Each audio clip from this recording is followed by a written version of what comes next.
Si nombreux et par un temps qui nous est moyennement clément, ça tombe bien vu que le gris va être une partie de mon intervention et je m'en excuse. Par avance. Nous avons un danger et des nuages qui planent néanmoins sur nous et j'aimerais qu'on en prenne tous conscience ensemble. Nous sommes évidemment heureux chaque semaine de nous retrouver les uns avec les autres. Mais nous arrivons dans une année électorale. Et dans une année électorale qui risque de se terminer par souveraineté année zéro.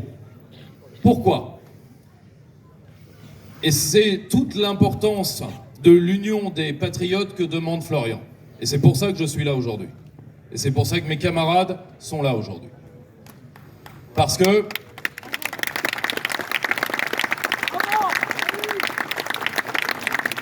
Merci. Nous n'avons pas pris la mesure de ce qu'est Emmanuel Macron et de ce qu'il est en train de faire à la France. Aujourd'hui, vous avez un macronisme de droite, voire même de plus en plus un macronisme de droite anciennement nationale. Prenez l'exemple de ce qui est en train d'arriver aux Républicains. Aucun ne prétend réellement faire de la politique. Ce sont les ministres du prochain gouvernement Macron qui sont en casting.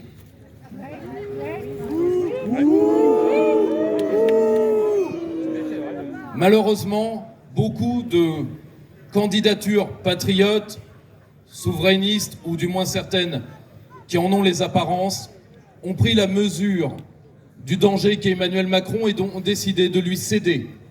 Vous l'avez vu dans le cas du Rassemblement national, vous le verrez dans le cas de candidatures hémiplégiques où on se plaindra des effets du macronisme sans vouloir le combattre.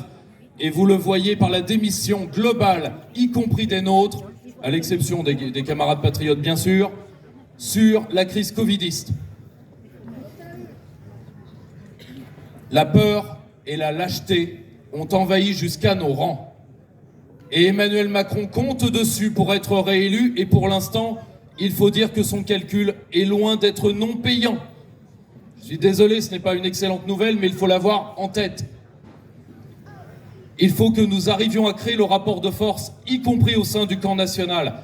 Non, ce qu'a osé dire l'état-major du Front National, ce qu'ose dire une partie des soutiens de candidatures alternatives aujourd'hui, ce n'est pas le souverainisme qui a fait perdre Marine Le Pen, c'est Marine Le Pen qui a fait perdre le souverainisme il y a quelques années.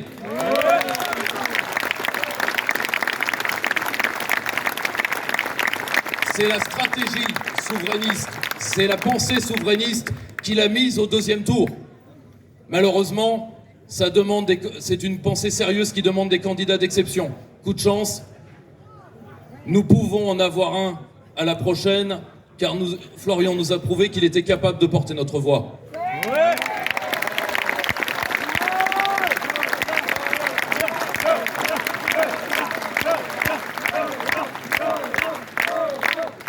Croyez-moi que je préférerais encore une coalition, mais malheureusement, je ne la vois pas venir.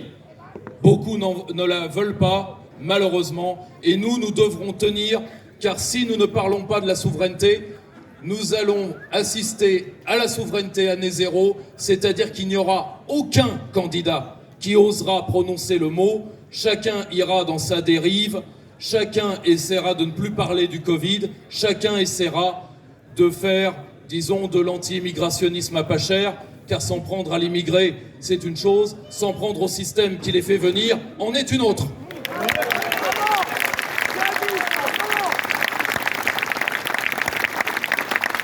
Et c'est pour cette bataille à venir que je me permets de vous rappeler un réflexe très français que vous devrez tous porter, parce que même dans nos rangs, nous allons être attaqués malheureusement. Cette campagne qui débute déjà sera une campagne dégoût, parce que la campagne 2022 nous fera regretter la médiocrité de la campagne de 2017. Je le crains.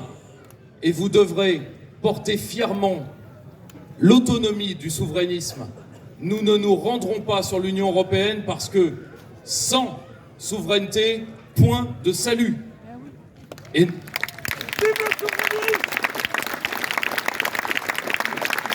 pour survivre à ces attaques, permettez-moi de vous rappeler Jean Rostand, Un personnage si français qui est celui de Cyrano.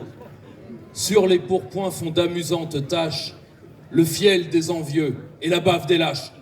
À bientôt au combat.